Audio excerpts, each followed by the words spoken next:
دوستای عزیزم سلام، به کانال من خوش اومدین. امروز میخوام طرز تهیه این کیک آناناس فوق‌العاده رو بهتون آموزش بدم. بریم که با هم شروع کنیم. در ابتدای کار ما نیاز به 20 گرم کره، 1/3 لیوان آب آناناس و نصف لیوان شکر قهوه‌ای داریم که ادامه کار رو روی اجاق بهتون نشون خواهم داد.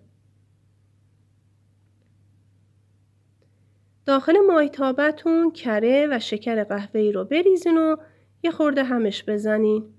بعد آب آناناس رو بهش اضافه کنین و خوب هم بزنین و اجازه بدین تا بجوشه.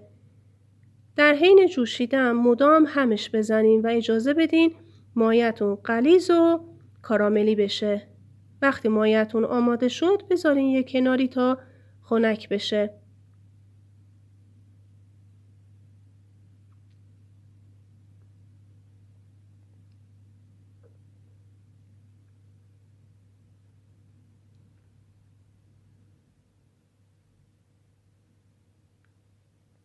برای مایه کیکمون ما نیاز به 3 تا تخم مرغ داریم که هر 3 تا تخم مرغ رو داخل یه ظرف بریزین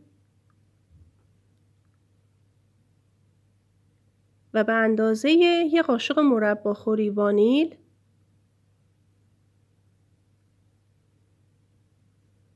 و 1 لیوان شکر رو به موادتون اضافه کنین و شروع بکنین به هم زدن.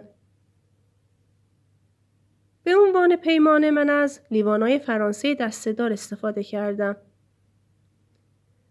این مرحله از کار رو برای اینکه شما عزیزان خسته نشین من رو دور تند گذاشتم، ولی شما لطفاً خیلی با حوصله این مرحله رو تا جای ادامه بدین که یه مایه خامه شکل و یه دستی رو بتونین تهیه بکنین.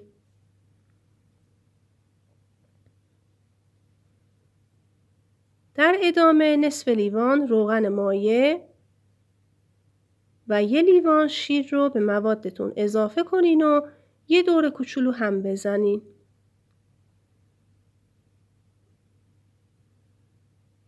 بعد 2 لیوان آرد و یه قاشق غذاخوری پر پکینگ پودر رو از یه صافی رد کنین و شروع کنین به هم زدن.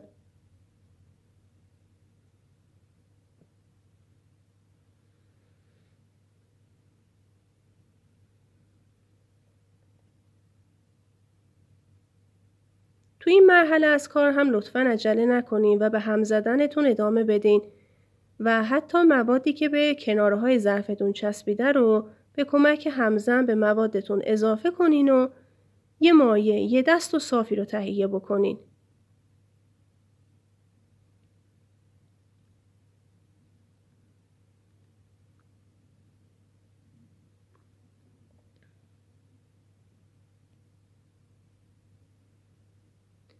به عنوان قالب میتونین مثل من از یه مایتابه یا از قالبای کمربندی استفاده کنین، ولی حتما کف ظرفتون کاغذ روغنی بندازین.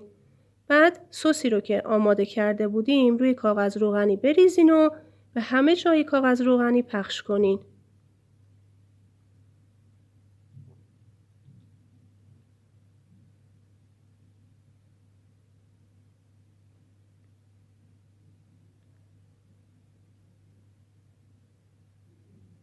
من از یک کمپوت آناناس 500 گرمی استفاده کردم که داخلش 10 حلقه آناناس داشت که یکی از آناناس ها رو به طور کامل نگرش داشتم. بقیه حلقه ها رو به 4 قسمت برش دادم و همینطور که توی تصویر میبینین کف ظرفتون بچینین.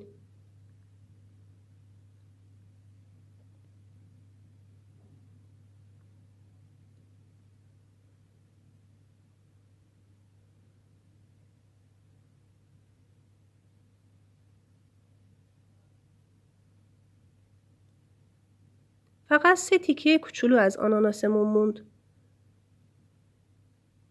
بعد مایه‌تون رو به آرومی روی آناناسا بریزین و قالبتون رو داخل فری که از قبل گرم کردین در دمای 190 درجه به مدت 45 دقیقه بذارین تا بپزه.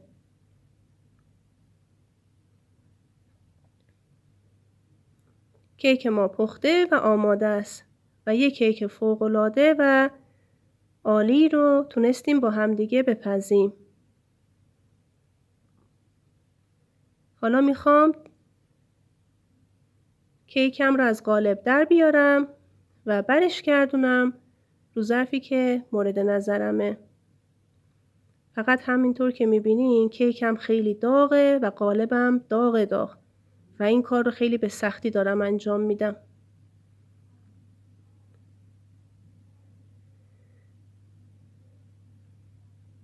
یک کیک عالی و فوق‌العاده که حالا کاغذ روغنی رو میخوام از روی کیکم بردارم و این کار رو یه خورده با احتیاط و آهسته بهتون انجام میدم تا شما زیبایی روی کیک رو بتونین ببینین.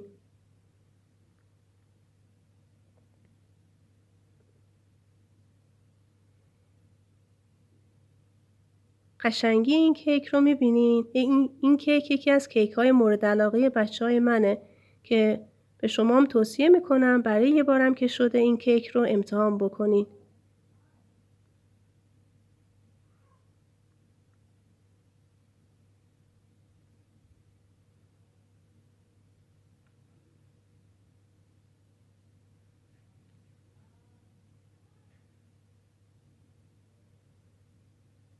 یک کیک فوق‌العاده که میتونین برای دور همی هاتون تهیه بکنین و با افتخار از مهموناتون پذیرایی بکنین.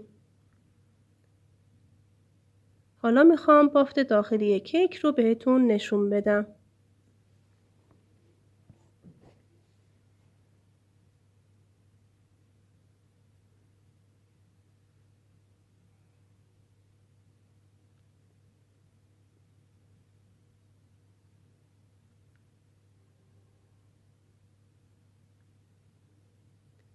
یک کیک عالی و خوشمزه که بهتون توصیه میکنم برای یه بارم که شده تهیه بکنین.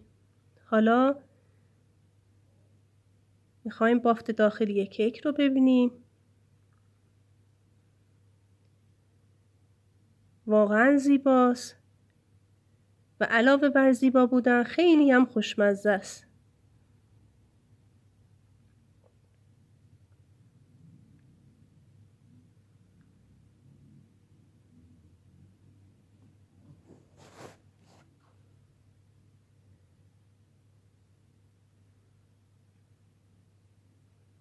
حالا میخوام از نزدیک نرمی و لطافت کیک رو بهتون نشون بدم.